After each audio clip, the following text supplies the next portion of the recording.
中聯油驗到一級低價物質苯便比鈔票，也7月初4開專家學者會議了後，小蘇決議講這個問題油的比例超過20%的產品愛落價，也這是引起爭議。小蘇昨暗公布會議記錄當中，中聯的3個代表攏有佇咧，也這是甲衛福部長趙忠良進前講的無共款，就去互知影批評是毋是咧講白菜。衛福部表示講會議佇咧討論落價的範圍是無記錄到廠商代表因講啥物，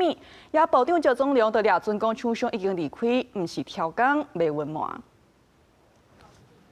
4月4日5暗時公布7月初4專家學者會議的記錄，出席的專家學者攏總7個，行政院食安辦公室主任師傅，中聯公司有3位代表。衛福部4月4署長強志公做主席，會中先討論中聯案問題重點，不幾個專家攏用代號佇咧說明，討論到是毋是甲有疑慮的產品擴大落市。A 專家就建議，就要鎖定問題油品比例超過20%的包裝食品，進行預防性落市。毋過，E 專家煞有疑慮，認為做法無考慮到無共產品的攝取量差別。F 專家是贊同，建議先為大型的業者來管理。最後4月4署長強志公就裁示，第二站業者要求的自主評估，若是產品使用的問題油品佔超過20%，也是做好的外觀，也是原型的調和油，就要預防性落市。20%的決定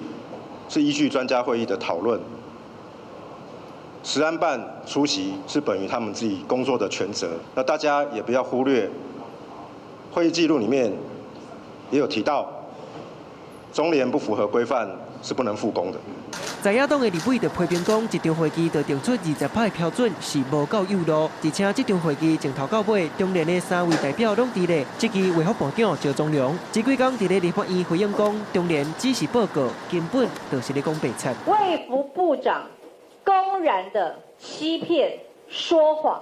說中聯有指的代表，他們是只參加其中的1%。但是最後事實證明，他們全程參加。衛福部是發出聲明，趙忠良前幾天講到廠商佇咧專家會議完成報告了後就離開，是因為伊本人無出席7月初4的專家會議。伊看會議的記錄內容，因為佇咧討論擴大產品落市的範圍，佇咧專家討論的這個階段，記錄已經無廠商代表講話的內容，所以伊才理解講廠商已經離開啊，並不是挑故意要隱瞞。另外，針對在野黨這支台糖敢有暗崁的記錄。台糖表示，針對服務提供為中聯公司的粗油罐頭，造成台糖商譽損當着商品落市，閣去互外界講油有問題，這個損失也會願意提出告訴。現在這些都是很大的一個損失了大概初步的金額大概就2.43億了，未來會委請這個律師正式向福茂公司來提告。台糖嘛強調，今年到今，台糖沙拉油封驗買32擺，